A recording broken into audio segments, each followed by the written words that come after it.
우리가 그리스도인이 되었을 때에 가장 먼저 나타나는 변화는 바로 우리가 혀로 하는 말, 언어입니다. 하나님의 나라의 새로운 백성이 되었으면 언어의 습관도 바뀌는 것이 사실입니다. 오늘 본문에 보면 말의 특성에 대해서 몇 가지 나타나고 있습니다. 첫 번째 특성은 길들이기가 굉장히 어렵다, 이렇게 말하고 있습니다. 그래서 1, 2절에 보면 많이 선생되지 말라, 또 말에 다 실수가 있다, 이렇게 이야기하면서 7절이죠. 길들이기가 굉장히 어렵다, 이 얘기를 하고 있습니다. 두 번째 특성은 영향력이 굉장히 강하다, 이렇게 합니다. 3절에서 5절을 보면 아주 생생한 두 가지를 이야기하고 있는데, 하나는 재갈 비유고 또 하나는 배의 키 비유입니다. 이 비유의 공통점은 혀는 작지만 강하다, 이런 의미를 갖고 있습니다. 로마 군대의 당시 말에 입에 재갈을 물릴 때에 이 군인이 하는 대로 순종하고 따라가고 강력한 힘을 냅니다. 또 배도 작은 키가 움직이는 대로 방향이 틀어집니다. 그만큼 엄청난 영향력이 있다, 이것이고, 세 번째 특성은 파괴력이 강하다, 이렇게 나옵니다.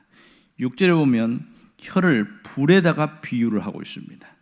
작은 불이 온 숲을 파괴할 만큼 이 혀는 그만큼 파괴력이 강하다, 이렇게 합니다. 그런데 6절에 보면 근데 이거 어디에다 비유하냐면 지옥불에다 이렇게 비유를 하고 있습니다. 혀가 불이다, 이렇게 하면서 온몸을 더럽히고 삶의 수레바퀴를 불사른다.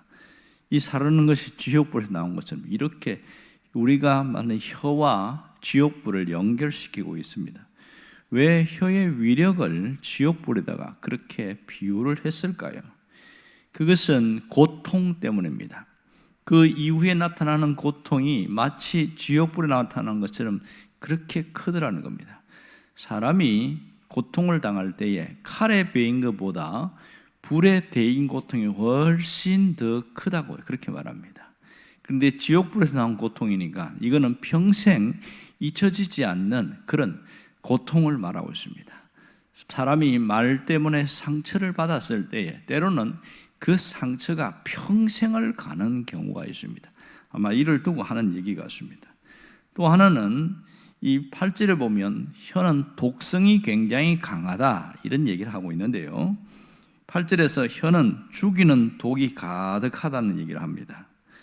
그래서 악이요 죽이는 독이 가득한 이 혀, 무시무시한 존재로 이렇게 표현을 하고 있는데, 왜 이렇게 혀가 지옥불에다 비유하고 또 독성이 이렇게 강한 존재로 말할까?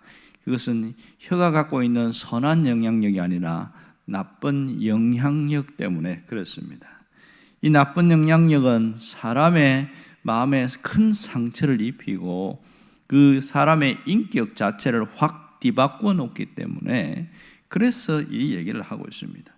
오늘 여기서 두 가지 의문점은 어째서 이렇게 혀가 무서운 도구가 되는가 하는 것이고, 또 하나는 어떻게 내 안에 있는 혀를 길들일 수 있는가, 길들일 수 없으면 아예 안 되는 것인가, 불가능한가, 왜 이 얘기를 강조를 하고 있을까, 이 부분이 의문점이 되겠지요. 그럼 야고보가 왜 자꾸만 혀에 대해서 사실 부정적인 영향력이 더 큰 것처럼 드러내고 있을까요? 그것은 이 혀에서 나타난 말의 권세 때문에 그렇습니다. 말에는 능력이 있는데 강력한 능력이 있어요. 이것이 긍정적인 방향으로 나타나기도 하고 부정적인 방향으로 나타나기도 합니다. 그런데 이 말을 훈련시키지 않은 사람은 거의 다 부정적으로 나타나는 경우가 굉장히 많습니다. 우리가 자랄 때, 어릴 때 부모에게 들은 말들도 보면 좋은 말을 많이 듣기보다는 안 좋은 말을 훨씬 많이 듣고 자라오고 있습니다. 그런 우리의 영향력이 혀가 길들이지 않았을 때는 예수를 믿었는데도 내 입에서 나오는 말이 좋은 말보다는 안 좋은 말이 굉장히 많이 나오는 경우가 많습니다. 이 혀는 분명히 강력한 권세가 있는데 왜 성경에 이 얘기를 반복하고 있냐 하는 것은 이 혀를 길들이지 않으면 나뿐만 아니라 다른 사람들도 안 좋은 영향을 받기 때문에 그렇습니다. 오늘 어떻게 하면 혀를 길들일 수 있는지 방법을 알려주고 있는데 그것이 3절입니다. 3절에 보면 우리 말들의 입에 재갈을 물리는 그것은 우리에게 순종하게 하려고 그 온몸을 제어하는 것이다. 이 로마의 군대 기마의 그 말들의 입에다가 재갈을 물리고 달립니다. 그러면 앞에 있는 군인들이 움직이는 대로 잘 순종하고 따라옵니다. 그런데 간혹 재갈을 물리지 않으면 말들이 지 하고 싶은 대로 합니다. 그러니 어떻게 달릴 수 있겠어요? 그 얘기를 하고 있습니다. 여기서 입에 재갈을 물려야 된다. 이게 길들이는 방법이라고 말하고 있습니다. 그러면 우리 혀에다가 어떻게 재갈을 물리고 살 수가 있겠어요? 어떤 분이 실제로 자기가 입에다 재갈을 만한 거 하나 물고 다녀봤대. 이게 보통 일이 아니거든요. 성경에는 입에다가 재갈을 물고 살아라 그 얘기가 아니고, 그 말은 재갈을 물린다는 것은 말의 절제를 말하고 있습니다. 말의 절제, 말을 절제할 줄 아는 것, 이게 입에 재갈을 물리는 겁니다. 절제라는 것은 그럼 무조건 말 안 해야 되느냐 그 얘기가 아니라, 말을 해야 될 때는 반드시 하고 하지 말아야 할 때는 안 하는 것, 그 때를 가리는 것과 또 말을 해야 할 말과 하지 말아야 할 말을 분명히 구분할 줄 알아야 됩니다. 그래서 왜 말의 절제가 필요한 이유가 뭐냐? 오늘 9절에서 또 명백하게 이야기를 하고 있습니다. 뭐라고 그러냐면 우리 주 아버지를 찬송하고 또 이것으로 하나님의 형상으로 지음받은 사람을 저주하기도 한다. 해야 할 말은 하나님께 찬송하는 말이고 하지 말아야 할 말은 저주의 말이다, 이 얘기가 되겠지요. 그리고 10절에도 똑같이 이야기합니다. 한 입에서 찬송과 저주가 나오는 사람이 있는데 그 사람은 마땅치 않다. 이 사람은 말에, 혀에 길들이지 않는 그런 절제가 없는 사람이다. 왜 찬송과 저주가 같이 나오냐? 그거는 아주 잘못되었더라, 이 얘기를 하고 있는 거예요. 그런데 내가 이 말에 절제를 하게 되면 어떤 결과가 나타납니까? 그것이 11절과 12절입니다. 신앙의 아름다운 열매를 맺게 된다는 겁니다. 아주 좋은 열매를 맺게 된다는 거예요. 말에 훈련이 되어진 사람, 절제된 사람들은 좋은 열매를 맺게 되는 거예요. 그래서 오늘 우리가 어떤 신앙의 열매를 맺는지 이 부분을 오늘 잘 주의 있게 보라, 이 얘기를 하고 있는 겁니다. 오늘 말씀을 통해서 우리에게 주시는 교훈이 뭐지요? 그것은 혀를 잘 다스리는 것은 인생의 방향을 결정짓는다, 이런 얘기를 하는 겁니다. 혀를 잘 다스리는 것이 인생의 방향을 결정져요.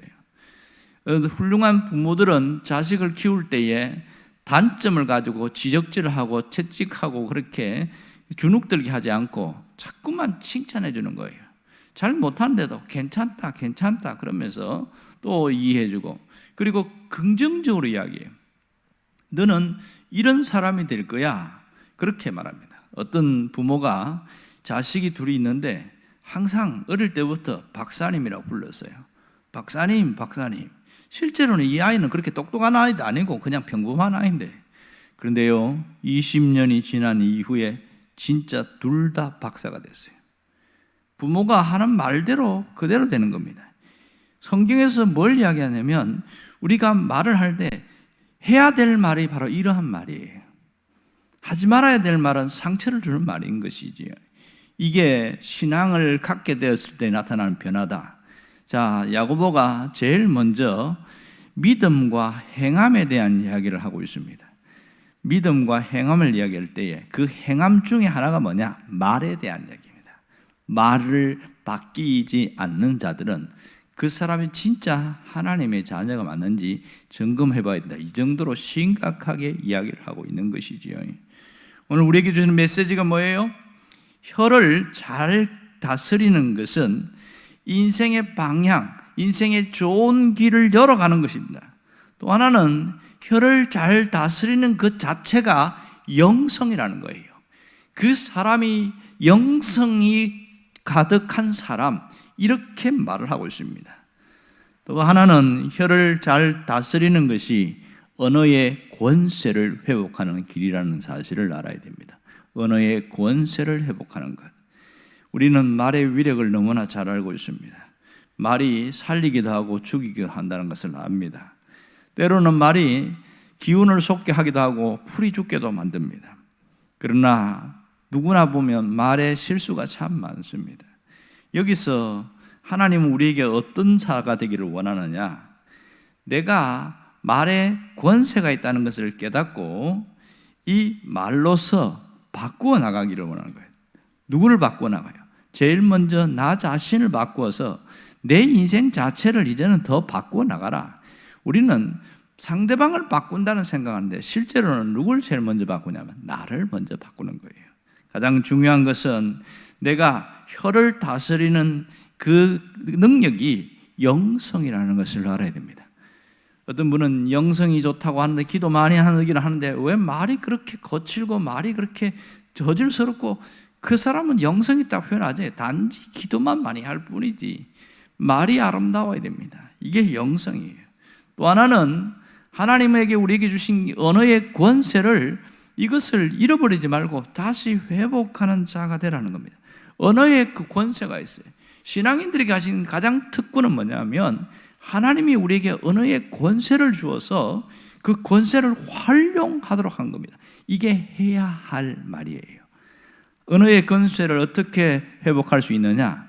예수님이 한 방법대로 하면 됩니다. 예수님이 믿음으로 고백하고 명령할 때에, 선포할 때에 주님이 그대로 하셨어요. 그것을 따라하면 됩니다. 예수님이 기적을 행할 때에 수도 없이 명령하셨죠. 그리고 또 하나는 말씀을 시인하면 됩니다. 그 말씀들이 그대로 이루어질 걸 믿고 시인하고 고백하면 돼요.